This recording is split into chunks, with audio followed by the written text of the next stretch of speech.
My name is Raki Ap, international spokesperson for the United Liberation Movement for West Papua. Today, I bring you an urgent update on the escalating human rights crisis in West Papua under Indonesian military occupation. The world must not look away.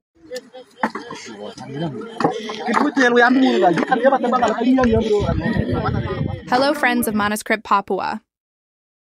On this channel, we share important facts about the often overlooked conditions of the people in West Papua.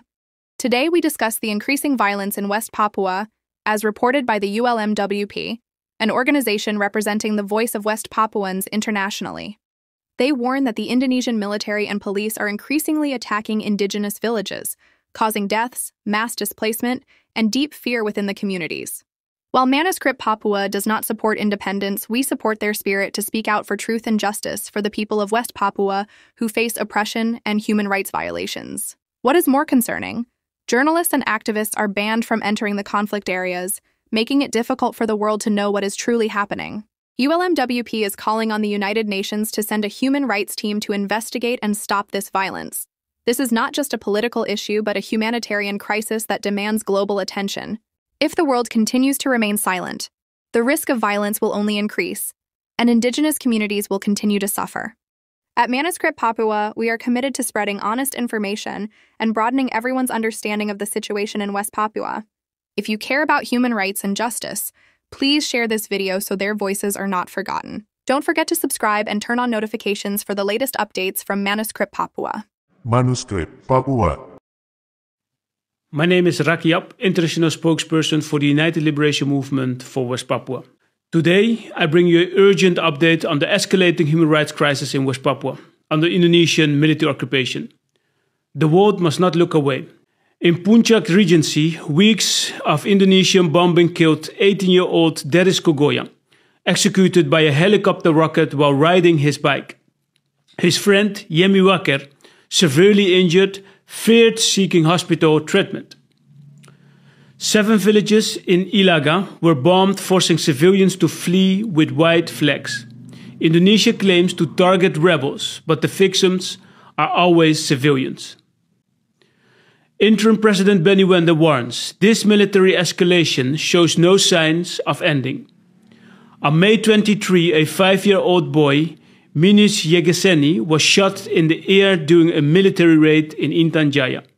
A woman, Yumit Zanambani, was shot in the hand. 6 civilians remain missing. This is not a conflict. This is a deliberate terrorizing of indigenous communities. In January, student Helis Pagaimu was tortured and shot dead by soldiers in Mapi. 2 brothers, Stephen and Santos Agawemu, were brutally beaten in the same operation.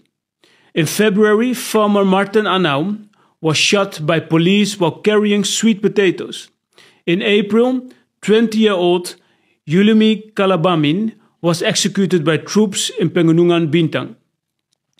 These are not isolated incidents. They are part of a systemic campaign of violence by the Indonesian state. In March, Indonesian fighter jets bombed 13 sites in Intan Jaya, displacing thousands of civilians. Civilian Okto Zanambani was executed. In Dunga, homes and health centers were dismantled to build military posts. Abra Wandikbo, 27, was executed and dumped in a river. His brother was beaten unconsciousness. In May, 4 West Papuan activists were arrested on treason charges, simply for advocating independence and planning a peaceful meeting. These actions are protected under international law, yet Indonesia criminalizes dissidents. Since 2019 uprising, over 245 Papuans have been jailed for their treason. Raising the Morning Star flag can mean 20 years imprisoned. This is not justice, this is colonial repression. Tens of thousands of West Papuan students protested Indonesia's militarized free school meals program, a smokescreen for occupation and poisoning of West Papuans. Police responded with beatings, tear gas, and mass arrests. Students demand an end to racism, underfunded schools, and military rule. Their voices are met with bullets. Indonesia's checkbook diplomacy continues. A £5 million bribe to Fiji aims to silence support for West Papua. But Fiji's civil society condemns this betrayal. Meanwhile, the United Kingdom government, pressured by MPs, reaffirmed support for the United Nations human rights visit to West Papua. We demand action, not words. This ecocide and genocide combined. The Boycott Indonesia campaign launched in March target complicit corporations like Hershey's and Nestle. Join us in this international campaign. We honor Chief General Matthias Wenda, who passed at age 96, the last revolutionary from the 1960s who fought for Papua Merdeka. His legacy lives in our struggle. As President Benny Wenda said, he taught us to never surrender.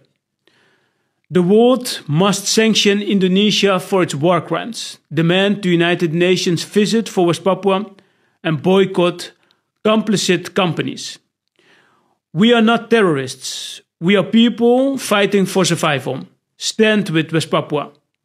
Papua Merdeka. Thank you, Madam Chair.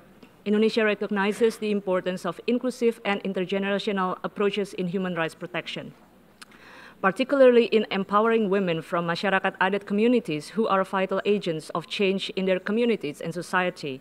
For instance, our Ministry of Women's Empowerment and Child Protection continues to implement targeted initiatives to expand women's access to education, healthcare, and economic empowerment, including from adat communities.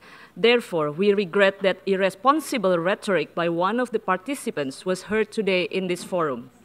As a democratic country, our Constitution guarantees the protection of human rights for all, regardless of their backgrounds. Indonesia rejects any attempt to politicize any human rights issues. Constructive cooperation based on mutual respect will lead to a more meaningful outcomes when addressing human rights issues. This is also the reason why we are very much regret the comments by one of the participants that has clearly deviated from those principles. Papua and West Papua provinces are and have always been an integral part of Indonesia. This has been firmly acknowledged by relevant international law, including the UNGA Resolution 2504. Attempts to question the status of Papua and West Papua do not only disregard international law, but also the dignity and voice of millions of Papuans who actively participate in Indonesia's democracy. Since the special autonomy status was enacted in 2001, all provinces in Papua enjoy an even greater degree of autonomy and self-governance. The laws serve as a legal basis for advancing the welfare of the Papuans and provide affirmative action for the Orang Asli Papua, who are indigenous to the Papuan lands. We have also implemented robust special autonomy for Papuan provinces, focusing on education, healthcare, sustainable development, and others.